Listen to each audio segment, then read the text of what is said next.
नमस्कार, जय हिंद। मैं राजा स्वागत करता हूँ आपका स्टडी पॉइंट के यूट्यूब चैनल में। आज हम लोग रीट पढ़ने वाले हैं। अब ये रीट होती क्या है, चलिए समझते हैं। सबसे पहले दो तीन मोटी मोटी बातें। आर्टिकल नंबर 32 के अनुसार सुप्रीम कोर्ट रीट जारी करता है तथा आर्टिकल नंबर 226 के अनुसार हाई कोर्ट रीट जारी करता है। अब भाई साहब, रीट कितने प्रकार की होती है? तो रीट होती है 5 प्रकार की। आर्टिकल नंबर 32 की बात करूँ तो इसे संविधान की आत्मा भी कहा जाता है, जो कि डॉक्टर भीमराव अंबेडकर ने कहा है। सबसे पहली बात, यहाँ तक आप आ गए हो तो वीडियो छोड़ के भागना मत। मुश्किल से 7 या 8 मिनट का वीडियो है, पूरा क्लियर कट हो जाएगा। चलिए देखते हैं। सबसे पहली बात, रीट होती है 5 प्रकार की। पहली, हेबियस कॉर्पस मतलब बंदी प्रत्यक्षीकरण। दूसरी, मैंडेमस मतलब कि परमादेश। तीसरी, को वारंटो मतलब अधिकार प्रच्छा या फिर प्रच्छालेख। चौथी, प्रोहिबिजन मतलब कि प्रतिषेध। पांचवी, सट्रेरी मतलब कि उत्प्रेक्षण। चलिए अब इसे एक एक करके समझते हैं। अगर पहली की बात करूं, मतलब कि हेबियस कॉर्पस की बात करूं, हिंदी में बंदी प्रत्यक्षीकरण की बात करूं, तो समझना ये रीट में होता क्या है। अगर कोई इंसान जिसे कि ऐसा लग रहा है कि उसे घर में बंदी बना लिया गया है, कई बार आपने देखा होगा कि किसी आर्म फोर्स या फिर पुलिस के द्वारा किसी इंसान को उसी के घर में बंदी बना लिया जाता है। अब बंदी क्यों बना लिया जाता है? कि ज़िले में कोई गड़बड़ ना कर दे, या फिर चुनाव के दिन या फिर चुनाव के समय में कोई दंगा ना कर दे, तो वह व्यक्ति सुप्रीम कोर्ट या हाई कोर्ट के पास, मतलब कि अदालत में जा सकता है। तो सुप्रीम कोर्ट या हाई कोर्ट रीट जारी करेंगी। सुप्रीम कोर्ट की बात करूँगा तो आर्टिकल नंबर 32 के अनुसार रीट जारी करेंगी, तथा हाई कोर्ट की बात करूँगा तो आर्टिकल नंबर 226 के अनुसार रीट जारी करेंगी।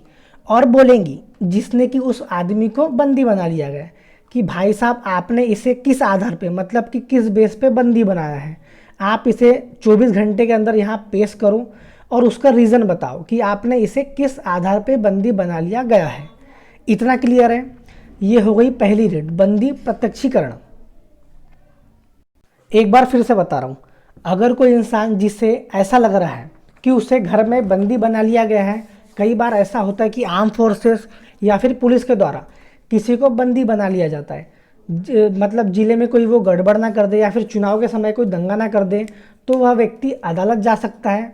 तो आर्टिकल नंबर 32 के अनुसार सुप्रीम कोर्ट रीट जारी करेंगी, तथा आर्टिकल नंबर 226 के अनुसार हाई कोर्ट रीट जारी करेंगी और कहेंगी जिसने भी उसे बंदी बनाया है कि भाई साहब, आपने इसे किस बेस पे बंदी बनाया है, आप 24 घंटे के अंदर इसे यहाँ पेश कीजिए, तथा यह कारण भी बताइए कि आपने इसे किस लिए बंदी बनाया है। पहली क्लियर। सेकंड देखते हैं। सेकंड है मैंडेमस मतलब कि परमादेश। अब ये क्या होता है भाई साहब, बता रहा हूँ। यदि कोई अधिकारी या फिर कर्मचारी या फिर ऑफिसर अपने सामाजिक कर्तव्यों का निर्वहन नहीं करता, मतलब कि उसको जो ड्यूटी दी गई है उसको अच्छी तरीके से नहीं निभाता, मतलब कि अच्छी तरह से ड्यूटी नहीं करता, तो अदालत उससे पूछ सकती है कि आप ऐसा क्यों नहीं कर रहे हैं, हमें बताइए कि आप ऐसा क्यों नहीं कर रहे हैं।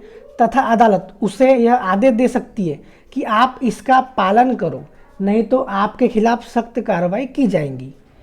क्लियर है? फिर से, यदि कोई ऑफिसर, अधिकारी या फिर कर्मचारी अपने सामाजिक कर्तव्यों का निर्वहन नहीं करता, मतलब उसको जो ड्यूटी दी गई है उसको अच्छी तरह से नहीं निभाता, तो अदालत उससे पूछ सकती है कि भाई साहब, आप ऐसा क्यों नहीं कर रहे हो, हमें बताइए कि आप ऐसा क्यों नहीं कर रहे हो। तथा उसे आदेश दे सकती है कि भाई साहब, आप ऐसा करो, नहीं तो आपके खिलाफ सख्त कार्रवाई होगी। इतना क्लियर है? थर्ड में आते हैं। तीसरी है को वारंटो मतलब कि अधिकार प्रच्छालेख। अब भाई साहब, ये अधिकार प्रच्छालेख है क्या? कई बार कोई अधिकारी या फिर कर्मचारी ऐसे काम करने लगता है जो उसके अधिकार क्षेत्र में नहीं आते, मतलब कि उसके अधिकार में जो काम नहीं आते वो फिर भी उस काम को लगातार किए जा रहे हैं। इतना क्लियर है? तो हाई कोर्ट या फिर supreme court, high court 226, supreme court article 32, उसे एक लेटर भेजती है या फिर एक समन भेजती है कि देखो भाई साहब, ये तुम्हारे क्षेत्र में यह कार्य नहीं आता, तुम इस कार्य को क्यों कर रहे हो। तब तक वो व्यक्ति तरीके से सामने वाले को ब्लूप्रिंट नहीं दे देता कि सर मैं इस कारण से यह काम कर रहा हूं, तब तक वह कार्य वह व्यक्ति नहीं कर सकता। फिर से समझते हैं। कई बार कोई अधिकारी कर्मचारी ऐसे काम करने लगता है जो कि उसके अधिकार क्षेत्र में नहीं आते, मतलब कि वो काम उसके अधिकार में नहीं आते, फिर भी वो करे जा रहा है। तो हाई कोर्ट आर्टिकल नंबर 226 के अनुसार तथा सुप्रीम कोर्ट आर्टिकल नंबर 32 के अनुसार एक लेटर या फिर एक समन भेजती है, जिसे कि रीट कहा जाता है कि देखो भाई, ये तुम्हारे क्षेत्र में वाला काम नहीं आता, फिर भी तुम उसे क्यों कर रहे हो। जब तक कि सामने वाला व्यक्ति उसे सही सामने वाले को ब्लूप्रिंट नहीं दे देता कि भाई मैं इस कारणवश यह काम कर रहा हूं, तब तक वह कार्य वह नहीं करेगा। इसको कहते हैं को वारंटो, मतलब कि अधिकार प्रक्षालेख। क्लियर है। चौथा देखते हैं। चौथा है प्रोहिबिजन, मतलब कि प्रतिषेध। अब भाई साहब, प्रतिषेध होता क्या है। कई बार ऐसा होता है कि जो निचली अदालत होती है, मतलब कि सुप्रीम कोर्ट के लिए हाई कोर्ट निचली अदालत हो गई, हाई कोर्ट के लिए डिस्ट्रिक्ट कोर्ट निचली अदालतें हो गई। तो जो निचली अदालतें हैं, जो ऊपरी अदालत एक समन या लेटर जारी करती, किसके लिए, निचली अदालतों के लिए, कि भाई साहब निचली अदालतों को यह कहती है कि यह कार्य आपके अधिकार क्षेत्र में नहीं आता, फिर भी आप ऐसा मान लो कि सुप्रीम कोर्ट हाई कोर्ट को देखेंगी कि भाई साहब हाई कोर्ट में जो कार्य होते हैं वो हाई कोर्ट के अधिकार में नहीं आते, तो सुप्रीम कोर्ट को लगेगा कि यह हाई कोर्ट के क्षेत्र में नहीं आता, तो सुप्रीम कोर्ट बोलेंगी कि यह आपके अधिकार में नहीं आता, आप यह कार्य को मत कीजिए। इसे कहते हैं प्रतिषेध या फिर प्रोहिबिशन। एक बार फिर से समझाता हूं। कई बार ऐसा होता है जो ऊपरी अदालतें हैं, जैसे कि सुप्रीम कोर्ट हो गया, हाई कोर्ट हो गया, वो निचली अदालत को कहते हैं। मतलब कि सुप्रीम कोर्ट के लिए हाई कोर्ट निचली अदालत हो गई, हाई कोर्ट के लिए डिस्ट्रिक्ट कोर्ट निचली अदालत हो गई, कि भाई साहब यह कार्य आपके अधिकार में नहीं आता, फिर भी आप इसे क्यों कर रहे हैं, आप ऐसा मत करो, मतलब कि यह कार्य आप मत करो। इसे कि प्रोहिबिशन या फिर प्रतिषेध कहते हैं। इतना क्लियर है। अगला देखते हैं। एक क्वेश्चन इंपॉर्टेंट भाई साहब, अब आप देख लो कि आपको कैसा करना है। अगला है सेट्रेरी, मतलब कि उत्प्रेक्षण। अब भाई साहब उत्प्रेक्षण क्या है। कई बार जो ऊपरी अदालत है, मतलब कि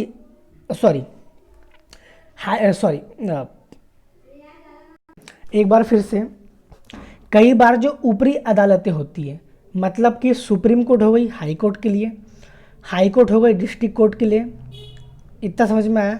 तो वह निचली अदालत को बोलेंगी, मतलब सुप्रीम कोर्ट हाई कोर्ट को बोलेंगी, हाई कोर्ट डिस्ट्रिक्ट कोर्ट को बोलेंगी कि भाई साहब आपके पास जो पेंडिंग केस पड़े हुए हैं वो आप हमें भेज दीजिए। उसी राइट को सेट्रेरी, मतलब कि उत्प्रेक्षण कहते हैं। एक बार फिर से समझा रहा हूँ। कई बार जो ऊपरी अदालतें निचली अदालतों को बोलेंगी कि भाई साहब आपके पास जो पेंडिंग केस पड़े हैं वो सारे के सारे आप हमें भेज दीजिए। सुप्रीम कोर्ट के पास यह राइट होता है कि वह ऐसा कर सकती है, उसे ही सेट्रेरी कहा जाता है। तो यह पांचों की पांचों रीड क्लियर हो गई। मैं देख रहा हूँ भाई आप ना ही वीडियो शेयर करते, ना ही लाइक करते, ना ही सब्सक्राइब करते। कोई ना, आपकी मर्जी। मिलते हैं अगले वीडियो में। बाय।